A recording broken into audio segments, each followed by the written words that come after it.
안녕하세요. 2021년 산업인력공단에서 시행한 세무사 기출문제를 이제 정리를 한번 해보실 거예요. 그래서 세무사 기출문제는 중개사 시험하고 관련된 문제가 딱 세 문제 있었어요. 세 문제 있었는데 올해는 중개사 시험하고 그렇게 관련된 문제가 많이 없었어요. 그래도 산업인력공단에서 출제한 문제이기 때문에 그런 문제들은 출제위원 되시는 분들이 우리 중개사 시험 보기 전에 이번 연도에 다른 자격시험에서 출제된 기출문제들을 다 수거를 먼저 해요. 수거해서 어떤 문제들을 주로 어떻게 출제했는가를 보고 그 폼을 나도 그러면 이런 형태로 출제해야 되겠구나. 그리고 그 형태를 많이 반영을 해줘요. 그래서 세무사 시험에서는 어떤 게 나왔는가 한번 가볼게요.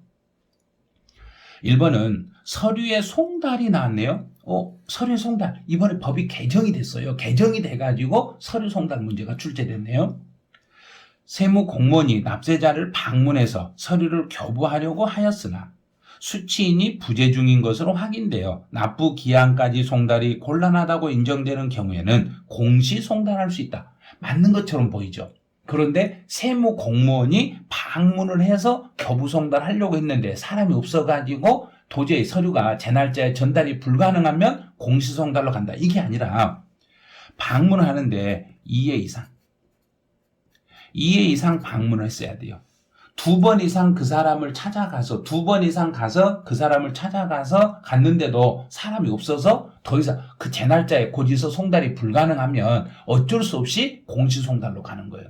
근데 여기서 2회 이상에서 하나가 바뀐 게 뭐였냐면 먼저 첫 번째 가고 거기서 두 번째 가는 날이 첫 번째 날하고 두 번째 날하고 텀이 3일 이상 텀이 벌어져야 돼요. 3일 이상이 지난 후에 다시 방문해서도 그래도 사람이 없으면은 그때는 공시송달이 가능합니다. 이렇게. 그래서 1번은 틀렸어요. 두 번째는 이제 종업원이나 동을 사리를 판별할 수 있는 사람이 부재. 그러면 사람이 없는데 서류를 두고 오면 안 되겠죠. 사리 판별할 수 있는 사람이 부재하는 경우에는 송달할 장소에 서류를 둘 수 있다. 이거 말이 안 되는 거죠. 사리 판별이 가능해야 돼요. 할 수 있는 사람이 있는 경우에 유치 송달이 가능해요. 두고 온다는 이야기는 유치 송달이라는 이야기예요. 그래서 분명히 집에 이 사리 판별이 가능한 사람이 없는데 아무도 없는데 그냥 서류를 거기다 놓고 와버리면 분실해버리면 곤란하잖아요. 그래서 종업원이나 동거인 중에서 사리 판별이 가능한 사람이 정당한 사유 없이 서류 수령을 거절했을 때는 유치 송달이 가능합니다. 이렇게.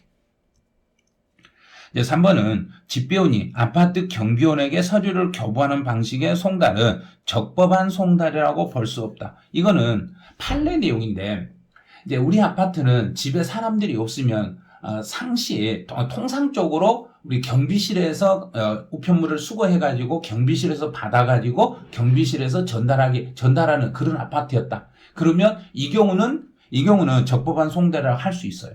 상황에 따라 달라져요. 근데 우리 아파트에서 한 번도 경비실에서 우편물을 받은 적이 없는데 이번이 처음이었다. 그건 안 돼요. 그래서 통상적으로 경비실에서 우편물을 수령을 해가지고 그 우편물을 우리 주민들에게 전달하는 역할을 했다. 그러면 그게 통상적이었다. 그러면 인정이 돼요.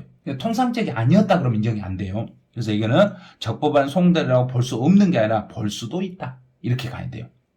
네.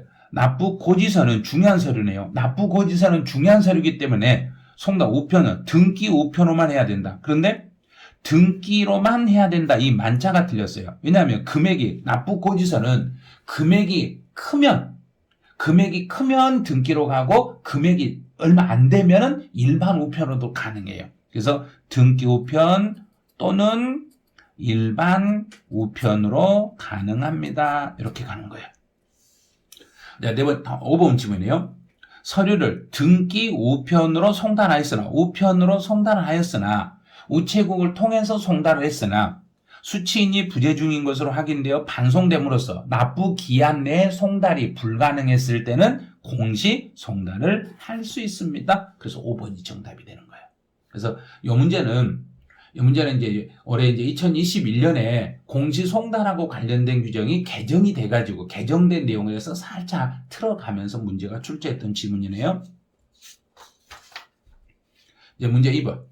양도소득세 과세 대상이 아닌 걸 찾아봐라. 우리 시험도 이렇게 나올 거예요. 우리 시험도 중개사 시험도 요 형태 지문을 주의해 주셔야 돼요. 자, 지상권을 양도로 발생한 소득은 양도소득. 근데 지역권은 양도 대상 자체가 아니죠. 그럼 이번 답이네. 우리도 이렇게 좀 놔줬으면 좋겠어요. 나온다니까요. 우리 시험도 이렇게 나와요.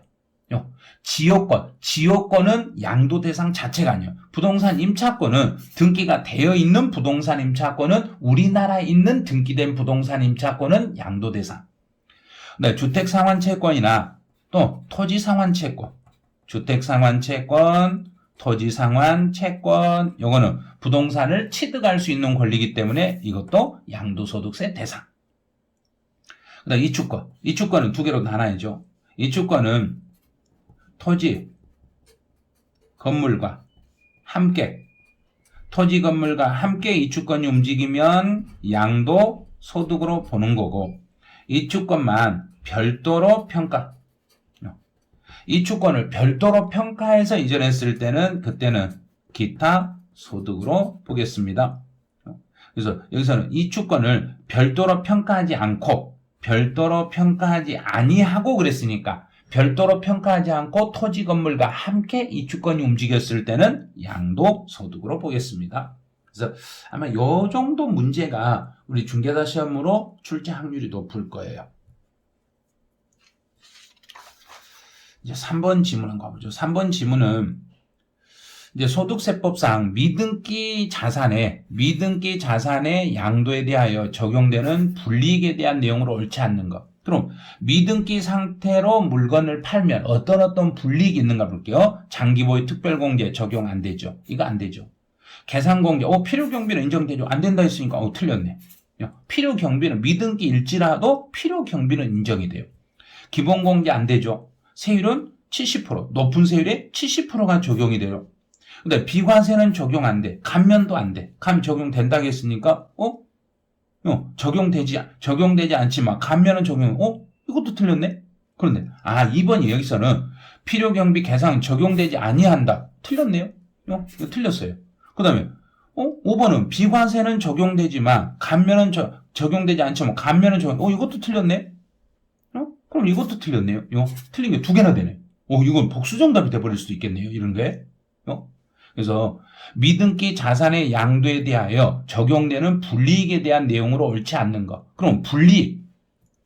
장기보유 특별공제가 적용되지 않습니다.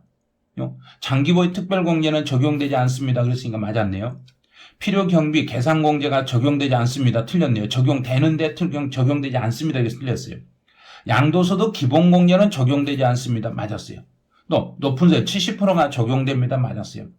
비과세는 적용되지 않지만 여기까지는 맞았는데 감면은 적용됩니다. 그래서 이건 틀렸어요. 그래서 정답은 2번하고 5번 두 개가 되겠네요. 이거는 다른 시험에서 이제 출제했던 문제인데 세무사 문제가 아니라 세무회계시험이라는 게 있어요. 세무회계시험이라는 게 있는데 그 세무회계시험에서 나왔던 문제인데 이거는 정답이 두 개가 돼버리네요.